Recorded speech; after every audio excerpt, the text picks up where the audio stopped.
ഉണ്ണിമുകുന്ദൻ എന്നൊരു നടൻ്റെ ഒരു ഉയർച്ച നമുക്ക് ഈ ഒരു പടത്തിലൂടെ സത്യം പറഞ്ഞാൽ അവരെന്താണ് മാർക്കറ്റ് ചെയ്തത് അതിൻ്റെ എക്സ്ട്രീം കൊടുത്തിട്ടുണ്ട്. സോ എന്താ പറയുക, ഇതിപ്പം ഇന്ത്യ ഫുൾ ഇതാണല്ലോ ചർച്ച. അതെ അതെ, അതിൽ ഭയങ്കര സന്തോഷമുണ്ട്. പിന്നെ എന്താ പറയുക, ഒരു സൂപ്പർ സ്റ്റാർ പദവിയിലേക്ക് ഉണ്ണിമുകുന്ദൻ എത്തിയിരിക്കുന്നു. അതിൽ വലിയൊരു സന്തോഷമുണ്ട്. ഇതിപ്പോൾ വഴി വട്ടി വന്നതല്ലേ. അതിൻ്റെ ഒരു ഈ 4ാമത്തെ ആഴ്ചയാണ്. അപ്പോൾ എന്താ പറ്റി ലേറ്റ് ആയി പോയ പടം കാണാൻ? അല്ല, എനിക്കിപ്പോഴാണ് സമയം കിട്ടിയത്. പക്ഷേ എന്നാലും തിയേറ്ററിൽ കാണാൻ പറ്റിയതിൽ ഒരുപാട് സന്തോഷമുണ്ട്. തിയേറ്ററിൽ കാണണമെന്നുണ്ടായിരുന്നു, അത് എക്സ്പീരിയൻസ് ചെയ്യാൻ പറ്റി. ഒരുപാട് സന്തോഷം. ഇപ്പം നോർത്ത് ഇന്ത്യയിലൊക്കെ ഭയങ്കരമായിട്ട് ഉണ്ണിമുകുന്ദനെ പറ്റി ഇന്ത്യ ടുഡേയിൽ ഒരു ഇൻ്റർവ്യൂ ഉണ്ടായിരുന്നു. അപ്പം ഭയങ്കര പ്രൗഡ് തോന്നി. കാരണം ഇന്ത്യ മലയാളത്തിൻ്റെ റെപ്രസെൻറ്റ് നായകൻ അതിൽ പോയി ഇൻ്റർവ്യൂ കൊടുത്തതിൽ ഭയങ്കര ഒരു അഭിമാനം തോന്നി. ഓക്കെ. പിന്നെ വയലൻസ് ഓവറാണെന്ന് തോന്നിയ പടത്തിലെ വയലൻസ് അതാണല്ലോ മൂവി എന്ന് പറഞ്ഞാൽ. അതാണല്ലോ ഐ മീൻ മാർക്കറ്റ് ചെയ്തതും അങ്ങനെയാണല്ലോ. മോസ്റ്റ് വയലൻറ്റ് മൂവി എന്നാണല്ലോ. സോ അതിൻ്റെതായിട്ടുള്ള എല്ലാ കാര്യങ്ങളും ഉണ്ട്. Violent movie. പിന്നെ ചില സിറ്റുവേഷനൊക്കെ നമുക്കത് നോർമൽ ഓഡിയൻസിന് ടോളറേറ്റ് ചെയ്യാൻ പറ്റത്തില്ല, അത്രയും എക്സ്ട്രീം ആയിരുന്നു. ബട്ട് നൈസ്, അവരെന്ത് മാർക്കറ്റ് ചെയ്തോ അത് അവർ എക്സ്ട്രീം ചെയ്തിട്ടാണ്. പഴയപോലെ തിരിച്ചു വരണം, കുറച്ചൊരു ആക്റ്റീവാണ്. ഒരു സിനിമയുടെ പ്ലാൻ മാർക്കോടെ സിനിമ പ്ലാൻ ചെയ്യും ആഗ്രഹിക്കുന്നു. ഓക്കെ, നന്നായി തിരിച്ചു വരാം. Thank you. അതേപോലെ റോബിൻ ബ്രോയുടെ കല്യാണം ഉടനെ ഉണ്ടാവും ഇങ്ങനെ പറയുന്നത്. നെക്സ്റ്റ് അതിൻ്റെ ഒരു സന്തോഷം പങ്കുവെക്കുമ്പോൾ എങ്ങനെയുണ്ട്? ഹാപ്പിയാണ്. കല്യാണം സന്തോഷമായിട്ടുള്ളൊരു കാര്യമാണ്. പൊതുവേ റോബിൻ്റെ കൂടെ ആരതിയെ കാണാറുണ്ട്. പക്ഷേ ഇന്ന് പടം കാണാൻ വന്നപ്പം ആരതിയെ കൂട്ടിയില്ല. എന്താ പറയുക, ഇതൊരു വൈൽഡ് മൂവിയല്ലേ. സോ അതുകൊണ്ട് പിന്നെ ഞങ്ങൾ ബ്രദറും പിന്നെ ഫാദറൊക്കെ വന്നത്. ഓക്കെ. ഇപ്പം ഈ റോബിനാണെങ്കിലും ഇപ്പം ഈ ബിഗ് ബോസിന് ശേഷം ഇപ്പോൾ കുറേ മാറ്റങ്ങൾ സ്വയം വന്നിട്ടുണ്ട്. അപ്പം മാറ്റം വന്നത് അതായത് ഈ പറയുന്ന കുറച്ച് ലൗഡായിരുന്ന റോബിൻ ഇപ്പോൾ കുറച്ച് സൈലൻ്റ് ആയി. അത് സ്വയമേ സൈലൻ്റ് ആയതാണോ അല്ലെങ്കിൽ എന്താണ്? അല്ല, ലൗഡ് ആവേണ്ട സമയത്ത് ലൗഡായി, സൈലൻ്റ് ആവേണ്ട സമയത്ത് സൈലൻ്റ് ആവും. ഇപ്പോൾ സംതിങ് ഈസ് പ്ലാനിങ്, ബാക്ക്ഗ്രൗണ്ടിൽ എന്തെങ്കിലുമൊക്കെ പ്ലാൻ ചെയ്യുന്നതുകൊണ്ടാണോ ഇപ്പോൾ ഈ ഇങ്ങനെ സൈലൻ്റ്? നമുക്കെല്ലാം ഓരോ ലക്ഷ്യങ്ങളുണ്ടാവും. അതിലേക്ക് എത്താൻ വേണ്ടി ട്രൈ ചെയ്യുന്നു, അത്രേ ഉള്ളൂ. ഇനി ലൗഡിൻ്റെ ആവശ്യമില്ല. ബാക്ക് എൻഡിൽ സിനിമ എന്തെങ്കിലും വർക്ക് ചെയ്യുന്നുണ്ടോ ഇപ്പോൾ? ഗ്രാജുവലി ഉള്ളൂ, പയ്യെ ചെയ്യും.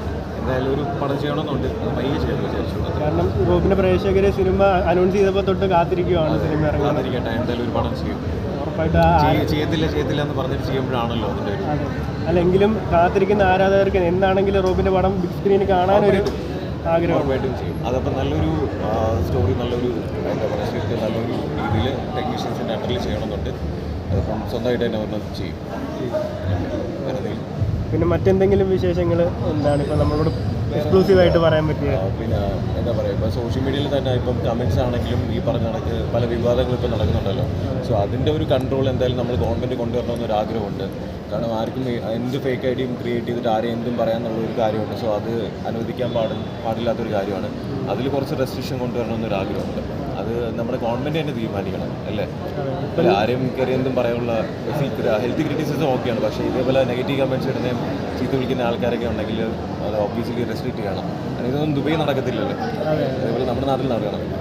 ലൈസൻസ് ഉണ്ടെങ്കിലല്ലേ നമുക്ക് റോഡിൽ വണ്ടി എടുത്ത് ഇറങ്ങാൻ പറ്റും, അല്ലെങ്കിൽ MVD പൊക്കുന്നില്ല. അതേപോലെ നമ്മുടെ സോഷ്യൽ മീഡിയയിലും അതിനുള്ള ഒരു റെസ്ട്രിക്ഷൻ കൊണ്ടുവരണമെന്ന് ആഗ്രഹം. ഇന്നലെ നിങ്ങളുടെ കമന്റ് ഇത് ക്യാപ്ഷൻ ഇടുന്നതിലും ഒരു റെസ്ട്രിക്ഷൻ കൊണ്ടുവരണം. അത് നമ്മൾ ശ്രദ്ധിക്കുന്നത്. ഇന്നലെ ഒരുപാട് മാറിയിട്ടുണ്ട്, പക്ഷെ എന്നിരുന്നാലും. പക്ഷെ ഇന്നലെ ബോച്ചെ അറസ്റ്റ് ചെയ്ത് അടക്കം നോക്കുകയാണെങ്കിൽ ഇപ്പോൾ സോഷ്യൽ മീഡിയയിൽ ഇപ്പോൾ രണ്ട് രീതിയിലുള്ള കാര്യങ്ങളാണ് ചർച്ച ചെയ്യപ്പെടുന്നത്. അതായത് ഇപ്പോൾ ചില ആളുകൾക്ക് പറഞ്ഞാൽ കുഴപ്പമില്ല, അല്ലെങ്കിൽ മറ്റു ചിലർ പറയുമ്പോൾ മാത്രമാണ് ഈ പ്രശ്നം എന്നുള്ള രീതിയിൽ. നിയമം എല്ലാവർക്കും ഒരേപോലെ ബാധകമാണ്. അത് വലിപ്പം ചെറുപ്പം ഇല്ലാതെ എല്ലാവർക്കും നിയമം ഒരേപോലെ നടപടി എടുക്കണമെന്നാണ് എൻ്റെ ഒരു കാഴ്ചപ്പാട്.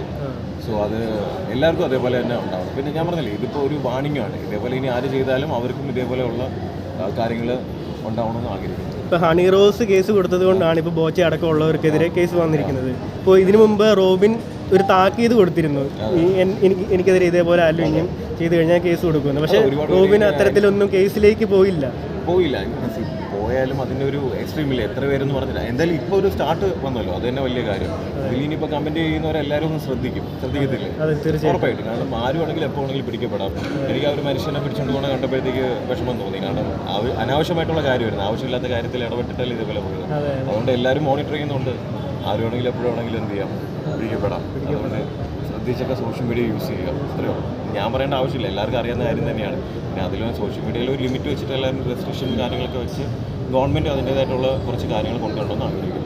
അതേപോലെ ഇപ്പോൾ ഈ ഫേക്ക് ഐ ഡി ഉപയോഗിക്കുന്നവർ പലരുടെയും വിചാരം പിടിക്കപ്പെടത്തില്ല എന്നാണ്. പിടിക്കപ്പെടുക അതാ പറഞ്ഞാൽ അതിനിപ്പോൾ നമ്മൾ ആധാർ കാർഡോ അല്ലെങ്കിൽ ഈ പറഞ്ഞ കാര്യങ്ങളൊക്കെ വെച്ചിട്ട് അതുവഴി മാത്രം അക്കൗണ്ട് ക്രിയേറ്റ് ചെയ്യുക, എല്ലാം മോണിറ്റർ ചെയ്യുന്ന രീതിയിലാണെങ്കിൽ ഇതൊക്കെ റെസ്ട്രിക്ട് ചെയ്യാനേ ഉള്ളൂ. അതൊക്കെ നമ്മൾ സൈബർ സെല്ലിൽ വിചാരിക്കണം.